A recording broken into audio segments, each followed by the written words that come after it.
Yang Maha Kuasa, Pencipta langit dan bumi, Allah yang Maha Kudus, yang telah menebus kami Tuhan atas segala salah dan dosa kami, di dalam nama anak-Mu Tuhan Yesus Kristus, kami sungguh mengucap syukur Tuhan.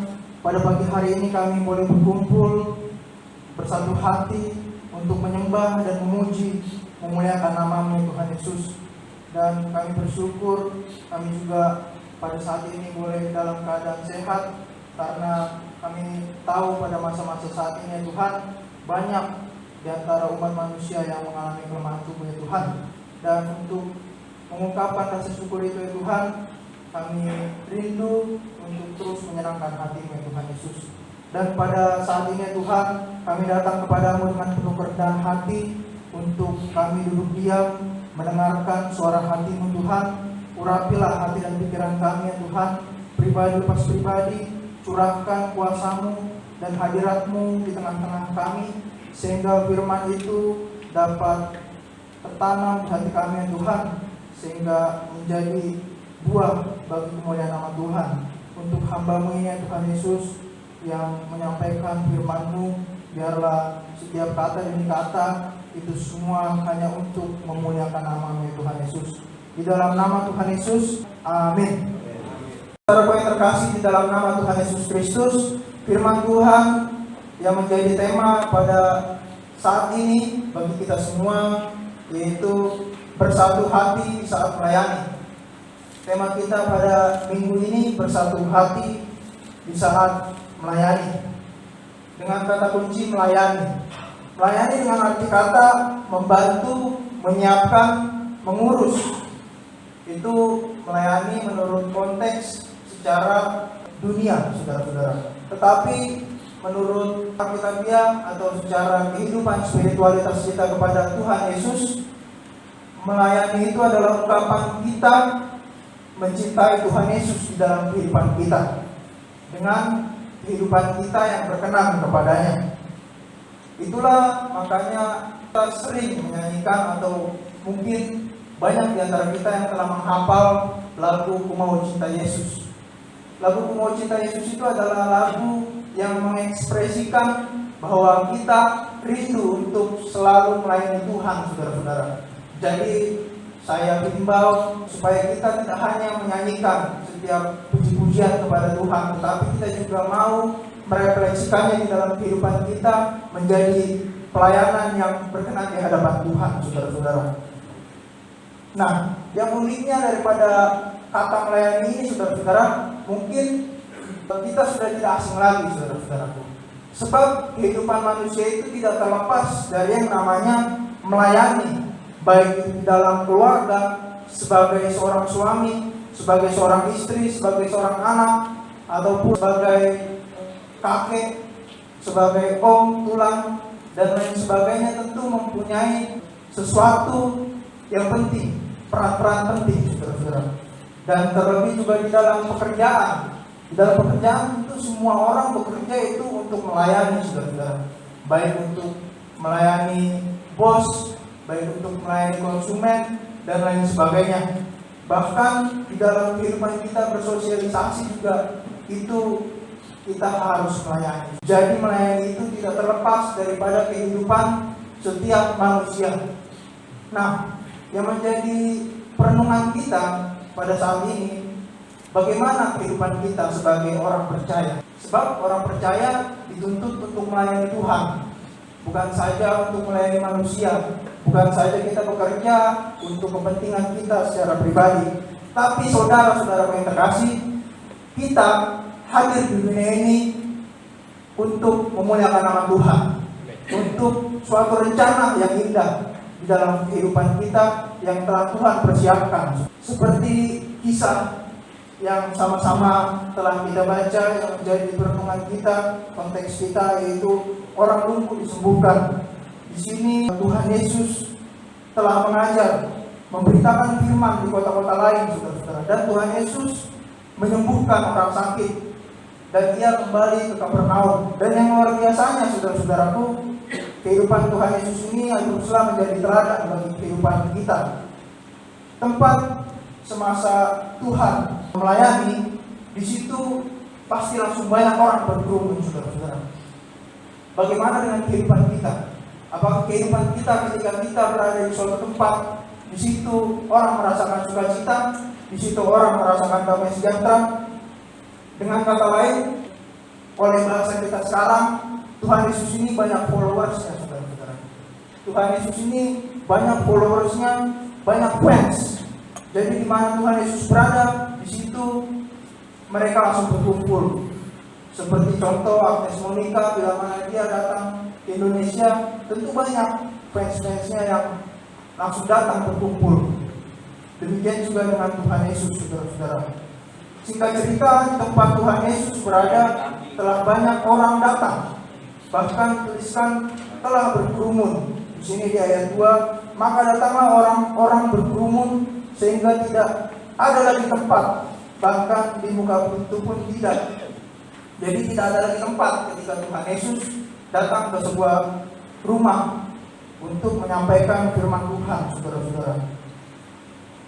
Dan satu pesan yang baik untuk saya dan saudara, bahwa dimanapun dia berada, dia tetap memberitakan firman Tuhan, menjadi kesaksian yang hidup, karena ia adalah firman itu sendiri. Dan pada saat itu juga ada 4 orang datang menggotong seorang lumpuh untuk mereka bawa kepada kehadapan Tuhan Yesus, untuk mereka pertemukan kepada Tuhan Yesus yang mempunyai kuasa dan mujizat pada zaman itu, semasa-masa Tuhan Yesus hidup di dunia ini. Mereka telah mendengar dan mereka telah melihat kuasa Tuhan daripada kesaksian-kesaksian orang-orang yang ada di sekitar mereka, saudara-saudara. Dengan kata lain, mereka datang kepada Tuhan Yesus untuk membawa seorang lumpuh tersebut. Mereka mempunyai suatu hati yang melayani, saudara-saudara. Bukan pelayanan yang pasif, hanya sekedar melayani saja. Mereka juga mau untuk berbagi rasa kepada saudaranya ini yang lumpuh. Tapi seringkali di dalam kehidupan kita sulit untuk berbagi rasa kepada saudara-saudara kita yang mengalami kesusahan. Sebab orang yang mau bersatu hati saat melayani itu adalah orang yang terpanggil untuk memerdekakan yang dalam kelemahan, yang dalam keterikatan, yang dalam kesukaran. Jadi kita harus mampu untuk memberikan mereka suatu nasihat yang membangun, ataupun suatu kata-kata penghiburan untuk membangun mereka kembali untuk percaya kepada Tuhan. Seperti kisah keempat orang ini yang mungkin saudara-saudaraku, karena tidak dicatat di dalam Alkitab, mereka tidak saling mengenal, atau mereka juga saling mengenal, mereka berkerabat, atau mereka memang satu darah, satu daging, yaitu mereka saudara kandung. Dan sesuatu yang baik kita dapat lihat daripada keempat orang ini, mereka mempunyai pengharapan yang pasti ketika mereka membawa seorang lumpuh ini ke hadapan Tuhan Yesus. Jadi inilah pelayanan yang harus kita dapat lakukan, baik di dalam keluarga kita, baik di dalam bersosialisasi, baik di dalam pekerjaan. Kita harus memiliki pengharapan seperti apa pelayanan kita ini ke depannya, saudara-saudara. Tentunya pelayanan kita ini ke depannya hanya untuk menyenangkan hati Tuhan. Amin, saudara. Amin. Oleh karena itu saya berikan tema sebagai berikut, sebab sangat penting pada masa-masa saat ini, di mana masa pandemi. Tentu kita telah mengetahui bersama-sama dan telah terjadi di sekitar kita, saudara-saudara. Pada masa-masa saat ini, saudara-saudaraku, banyak orang yang mementingkan diri sendiri, tidak lagi mementingkan kepentingan bersama. Mereka hanya berbuat apa yang menyenangkan hati mereka. Mereka tidak peduli pada orang-orang yang mengalami kesulitan. Jadi hendaklah kita yang pada saat ini kita mampu bersatu hati untuk melayani, untuk saling memperhatikan satu sama lain.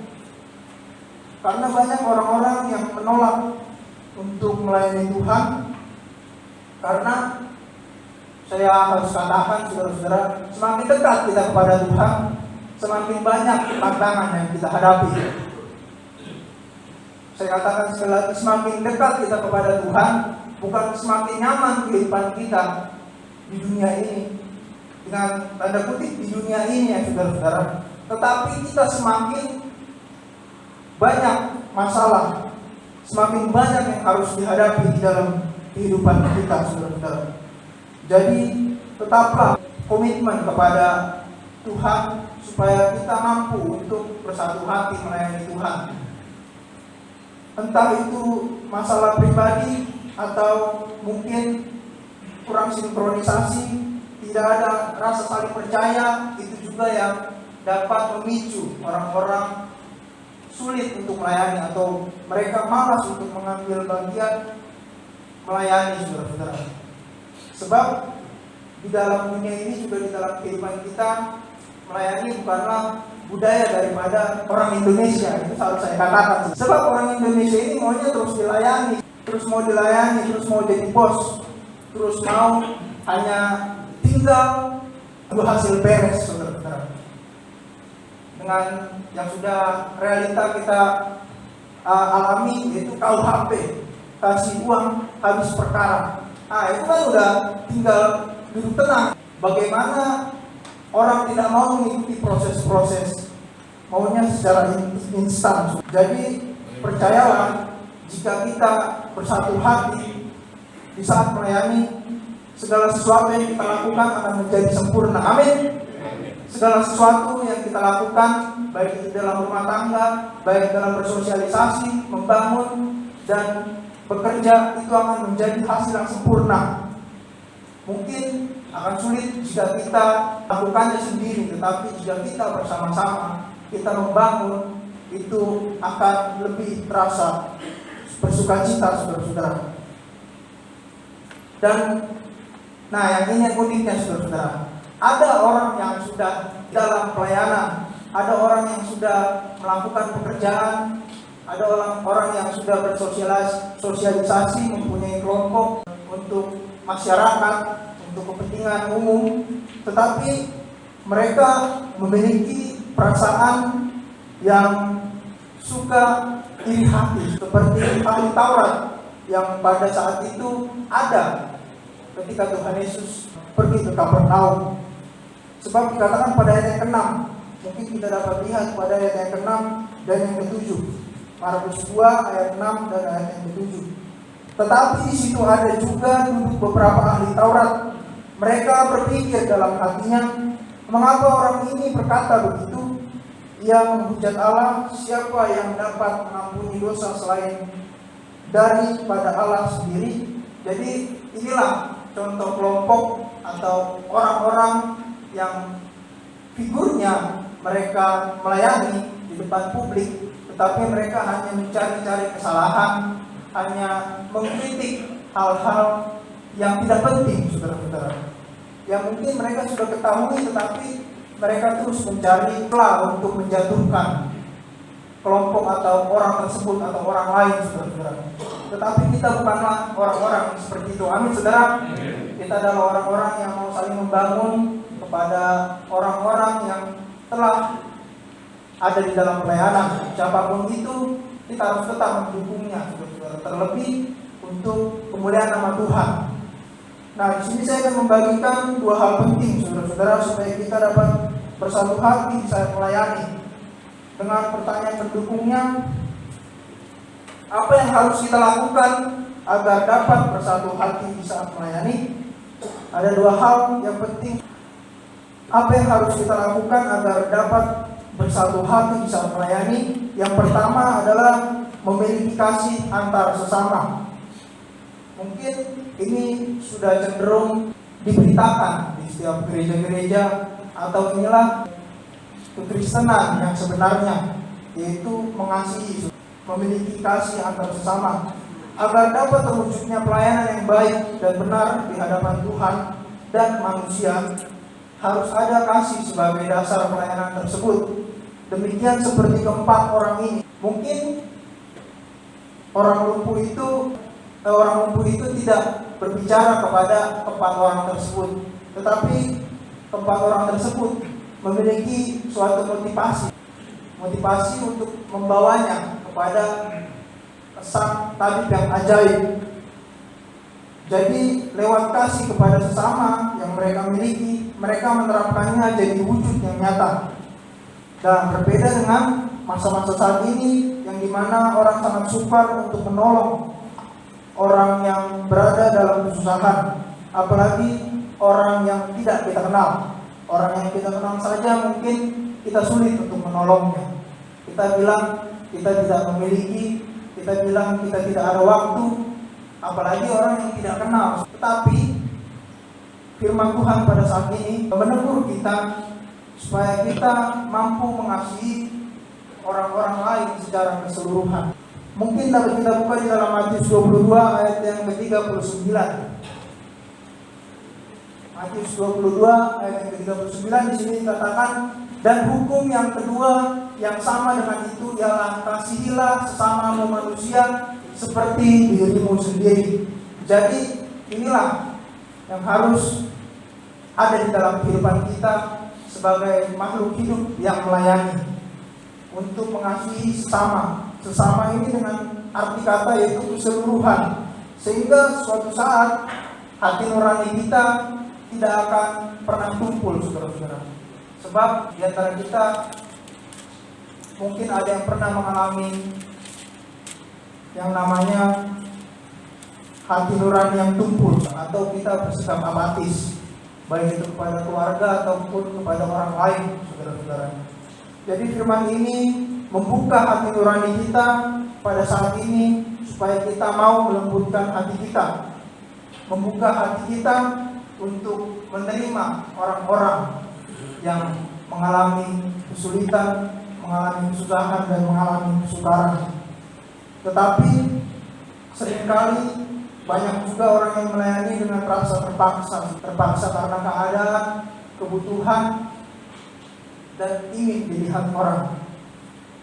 Bahkan mulut manis tetapi hatinya busuk. Mereka tidak memiliki dasar kasih di dalam kehidupannya. Nah, saudara-saudaraku yang terkasih, jadi janganlah kita melakukan hal yang baik hanya dengan maksud tertentu, tetapi marilah kita, saudara-saudara, saling mengasihi satu sama lain seperti Tuhan Yesus telah mengasihi kita. Sebab dikatakan dalam 1 Petrus 4 ayat yang ke-10 dan ayat 11, layanilah seorang akan yang lain sesuai dengan karunia yang telah diperoleh tiap-tiap orang sebagai pengurus yang baik dari kasih karunia Allah. Jika ada orang yang berbicara, baiklah ia berbicara sebagai orang yang menyampaikan firman Allah. Jika ada yang melayani, baiklah ia melakukannya dengan kekuatan yang dianugerahkan Allah, supaya Allah dimuliakan dalam segala sesuatu karena Yesus Kristus. Ialah yang mempunyai kemuliaan dan kuasa sampai selama-lamanya. Jadi demikianlah saudara-saudara yang harus ada di dalam kehidupan kita. Jadilah orang yang senantiasa membawa dampak positif, bukan orang yang membawa dampak negatif, atau orang yang menjadi provokator di mana ada kerusuhan atau pemicu-pemicu hal-hal yang menentang kuasa Tuhan atau menentang pemerintahan, saudara-saudara.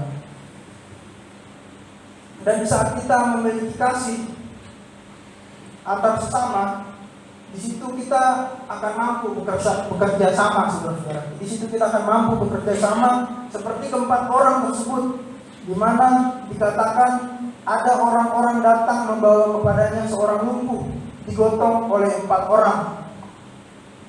Jadi memiliki kasih antar sesama ini, ada orang-orang yang datang membawa kepadanya seorang lumpuh digotong oleh 4 orang. Bekerja sama seperti umpama kita bermain futsal, saudara-saudara. Untuk memperoleh kemenangan atau sukacita tentunya diperlukan penyerang, S-back, atau kiper, saudara-saudara, untuk menjaga gawang. Jadi ketika kita memiliki kasih, kita memiliki suatu komitmen yang sama-sama untuk kepentingan bersama, kita di situ akan menjaga keutuhan daripada pelayanan tersebut, saudara-saudara. Jadi orang-orang yang memiliki kasih yang tersesama juga dia memiliki setiap karunia-karunia yang telah diberikan Tuhan kepadanya untuk kita dapat saling bekerja sama, gotong royong, saudara-saudara. Jadi jadilah pribadi atau kelompok yang mampu bekerja sama di saat melakukan pelayanan, pekerjaan atau yang lain sebagainya, saudara-saudara. Karena setiap orang tentu pernah mengalami yang namanya pasang surut di dalam pelayanan, pasang surut di dalam hal pekerjaan, saudara-saudara. Jadi janganlah saudara-saudara patah semangat bila mana saudara pada saat ini berada di tempat ini, tetapi ketika kita boleh berkumpul kembali dengan keluarga kita, kita akan terus membangun, mengasihi antar sesama, dan memiliki kerjasama yang baik kepada keluarga kita dan orang-orang yang ada di sekitar kita, saudara-saudara. Amin, saudara. Amin. Dan poin yang kedua, saudara-saudara, bila mana yang pertama tadi kita harus memiliki kasih yang tersesama, yang kedua kita apa yang harus kita lakukan agar dapat bersatu hati di saat melayani. Kita jangan mudah putus asa, saudara-saudara. Jangan mudah putus asa. Kita harus menjadi orang-orang yang tidak mudah menyerah, supaya kita dapat bersatu hati di saat melayani. Seperti pada ayat yang keempat dikatakan, ayat pendukungnya, tetapi mereka tidak dapat membawanya kepadanya karena orang banyak itu. Lalu mereka membuka atap yang di atasnya, sesudah terbuka mereka menurunkan tilam tempat orang lumpuh itu terbaring. Jadi ketika pada saat mereka tidak menemukan jalan keluarnya, saudara-saudara, mereka tidak mudah menyerah. Demikian juga yang harus ada di dalam kehidupan kita, orang-orang percaya pada masa-masa ini. Sebab orang-orang pada masa-masa ini sangat sulit mempunyai mental yang tidak mudah menyerah. Berbeda dengan orang-orang tua kita pada masa lalu. Mereka adalah orang-orang yang tidak mudah menyerah. Inilah yang harus kita bangun di dalam kehidupan kita. Kita harus mampu menjadi orang-orang yang tidak mudah menyerah, terutama di dalam hal pelayanan, saudara-saudara. Di dalam bersatu hati melayani Tuhan. Adakala mungkin saudara pernah atau pasti menemukan hambatan di dalam pelayanan atau pekerjaan dan di dalam hal kekeluargaan. Pada saat kita mau berbuat, tapi banyak orang yang tidak percaya, banyak orang yang meragukan kita atau persekutuan kita atau pelayanan kita, saudara-saudara. Banyak orang yang tidak suka. Mungkin dalam bacaan kita saat ini mirip dengan apa yang pernah kita alami, di mana kita mencari jalan untuk kita dapat berbuat hal yang baik, tetapi banyak orang yang menghalangi. Pasti ada rasa lelah, ada rasa putus asa, kecewa, bahkan rasa ingin menyerah.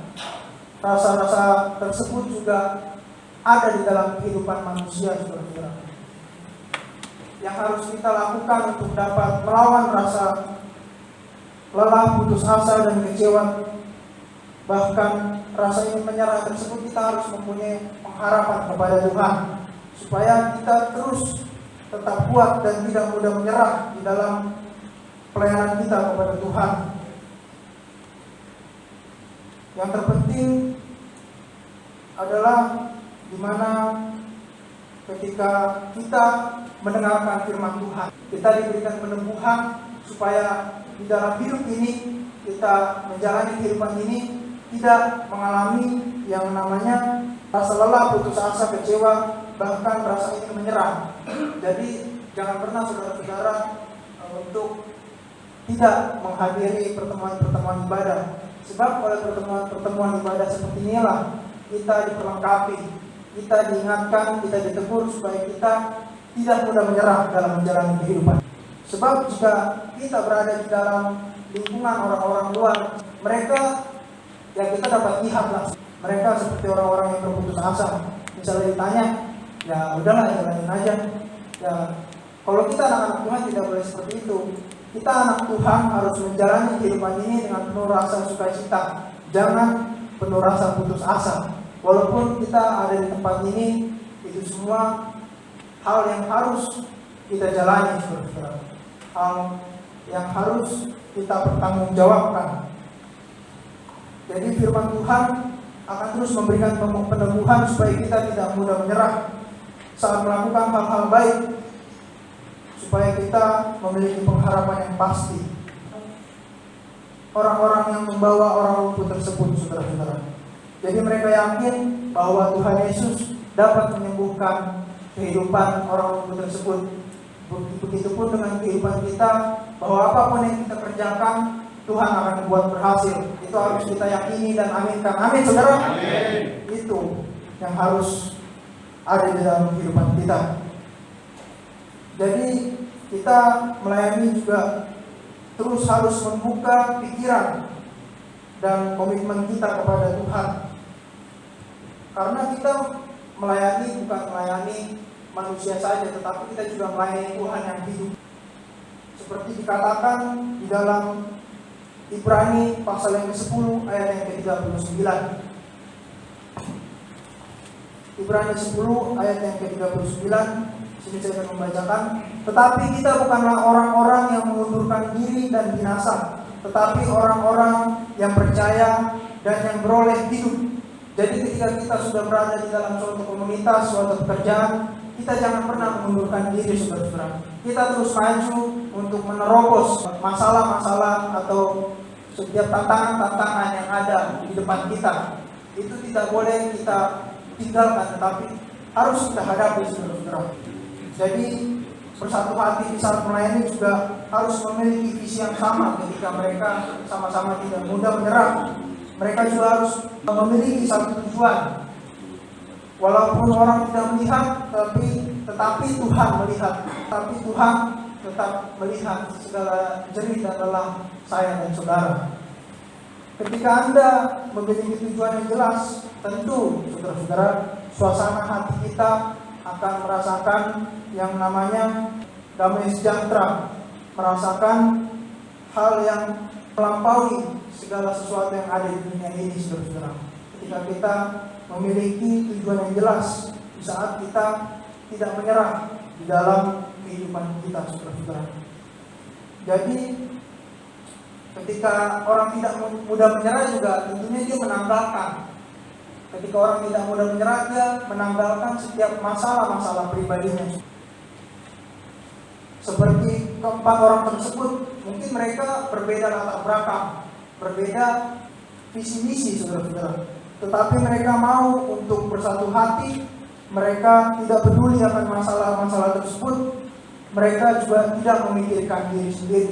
Jadi inilah yang menjadi teguran bagi kita supaya kita mampu untuk berbagi kasih kepada orang lain, untuk tidak menyerah dalam kehidupan kita menjalani masa-masa pada saat ini.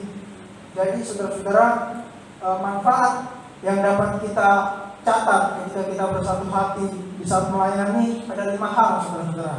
Yaitu yang pertama, pekerjaan akan terasa lebih ringan. Ketika kita bersama-sama melakukannya, pekerjaan akan terasa lebih ringan.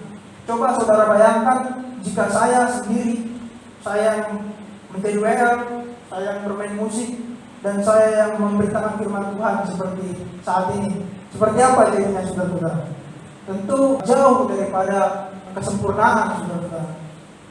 Oleh karena itu dibutuhkan saudara-saudara yang lain untuk pekerjaan atau sesuatu yang dilakukan menjadi lebih ringan atau lebih bermanfaat, saudara-saudara.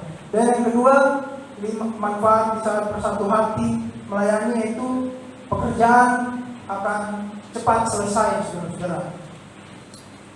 Seperti contoh di dalam sebuah pabrik, ketika mereka membuat suatu produk, dibutuhkan banyak karyawan, saudara-saudara, banyak pekerja. Maka pekerjaan akan cepat selesai di dalam setiap waktu, saudara-saudara. Dan yang ketiga, manfaat bersatu hati melayani itu meningkatkan rasa setia kawan, meningkatkan rasa persahabatan kita. Jadi inilah manfaat yang penting. Mungkin kalau kita tidak bersatu hati saat melayani, kita tidak akan mengenal satu sama lain. Tapi ketika kita bersatu hati melayani, kita akan mampu mengenal satu sama lain, apa yang menjadi kekurangan, apa yang menjadi kebutuhan, pergumulan, itu dapat saling kita sempurnakan, saudara-saudara. Saling kita bantu satu sama lain. Dan yang keempat, manfaat di saat bersatu hati melayani yaitu menyadarkan atau mendahulukan kepentingan bersama, mendahulukan kepentingan umum. Dan yang kelima, manfaat di saat bersatu hati melayani itu mempererat kasih persaudaraan, saudara-saudara. Jadi kedua hal tersebut yang harus kita lakukan, yaitu kita harus memiliki kasih antar sesama dan kita tidak mudah menyerah. Itulah yang harus ada di dalam kehidupan pelayanan kita, dalam kehidupan kekristenan kita. Dan ketika kita melakukan hal tersebut, manfaat-manfaatnya akan berdampak bagi kehidupan saudara sendiri, bukan hanya bagi kehidupan orang lain, tapi untuk kehidupan saudara-saudara sendiri. Dengan saya umpamakan, saudara, manusia itu seperti kepingan puzzle. Untuk dapat menghasilkan gambaran indah dibutuhkan kepingan-kepingan yang lain, saudara. Jadi manusia itu seperti kepingan puzzle, dibutuhkan kepingan-kepingan lain untuk dapat menjadi puzzle yang indah atau dapat menjadi gambar yang indah, saudara. Berikan kemuliaan bagi Tuhan. Demikianlah firman Tuhan yang dapat saya bagikan kepada saudara-saudara sekalian. Dan akan saya tutup, saudara-saudara, dengan satu cerita. Ada seorang pria yang telah meninggal, dan pada saat sebelum pemakaman, dalam perkumpulan keluarga, sebelum penutupan peti, adalah seorang kawannya, saudara, berbicara untuk menyampaikan pesan-pesan kepada sang istri atau keluarga tercinta, saudara. Berbicara bapak tersebut berbicara demikian, saudara. Bapak Palmer ini, namanya Bapak Palmer, saudara. Ketika dia sudah meninggal, Bapak Palmer ini semasa-masa hidupnya banyak sekali yang harus diingat, saudara.